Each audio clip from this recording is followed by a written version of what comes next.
Bienvenue sur ASSP TV. Aujourd'hui, nous allons voir un nouveau tuto vidéo, la réfection du lit occupé. Pour commencer, se mettre en tenue professionnelle, s'attacher les cheveux pour éviter d'apporter des micro-organismes de l'extérieur. Se laver les mains pour éviter les contaminations manuportées. Ce tutoriel présente une réfection totale du lit occupé. Pour réaliser ce soin, les matériels et produits nécessaires sont un drap de dessus, un drap de dessous, une alaise coton,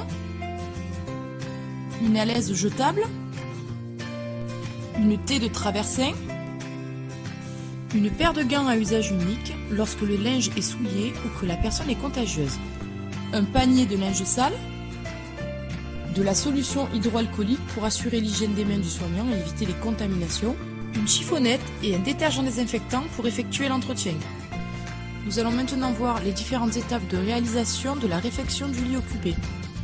Dans un premier temps, prévenir la personne, s'informer sur son état de santé afin de convenir avec elle du meilleur moment pour réaliser le soin, vérifier la température de la pièce et l'état de la literie afin de préparer le matériel nécessaire. Allumer la présence pour informer qu'un soin est en cours.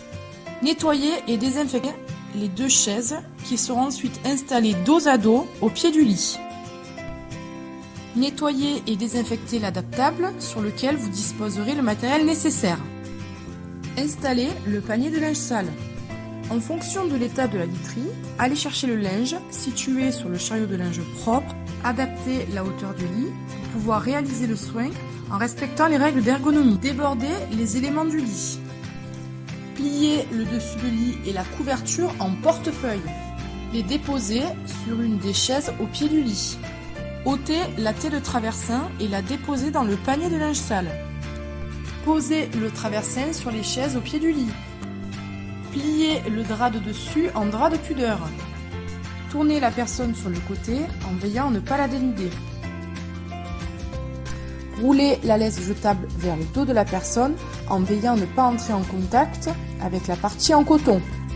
Rouler la laisse de coton et le drap sale vers le dos de la personne. Nettoyer et désinfecter la première moitié du matelas. Procéder à une friction hydroalcoolique pour éviter les contaminations. Placer dans le sens de la longueur le drap de dessous et la laisse propre et les dérouler vers le corps de la personne. Veillez à ce qu'il n'y ait pas de plis. Veillez à ce que les draps propres ne rentrent pas en contact avec les draps sales. Positionnez la laisse jetable au milieu du lit. Remontez la barrière afin d'assurer la sécurité de la personne. Retournez la personne de l'autre côté sur les pièces propres. Enroulez les pièces sales et les mettre dans le panier de linge sale. Nettoyez et désinfectez la deuxième moitié du matelas. Procédez à une friction hydroalcoolique pour éviter les contaminations. Déroulez et tirez drap et alaise propre en veillant à ce qu'il y ait le moins de plis possible. Faire de même pour la laisse jetable. Réinstaller la personne sur le dos. Bordez le lit en réalisant des coins au carré. Veillez à bien tirer les draps pour éviter les plis. Pour changer le drap de pudeur, enroulez le drap de dessus sale et déroulez parallèlement le drap de dessus propre. Mettre le drap de dessus sale dans le panier de linge sale. Placez la couverture et le dessus de lit. Bordez le drap de dessus, la couverture et le dessus du lit au pied du lit. Réalisez le pli d'aisance. Bordez les côtés du lit. Mettre la taie de traversin propre et replacer le traversin. Procédez de même pour l'autre côté du lit. Réinstaller la personne selon ses souhaits. Nettoyer et désinfecter les deux chaises ainsi que l'adaptable. Réorganiser la chambre selon les souhaits de la personne. Évacuer le panier de linge sale. En sortant de la chambre, ne pas oublier d'éteindre la présence. Une fois le soin terminé, procédez à une friction hydroalcoolique afin d'éviter les contaminations. Et surtout, n'oubliez pas les transmissions. La réfection du lit est un soin quotidien. Elle permet d'assurer l'hygiène, le confort, la sécurité de la personne, favoriser un repos de qualité et prévenir les risques d'alitement prolongé.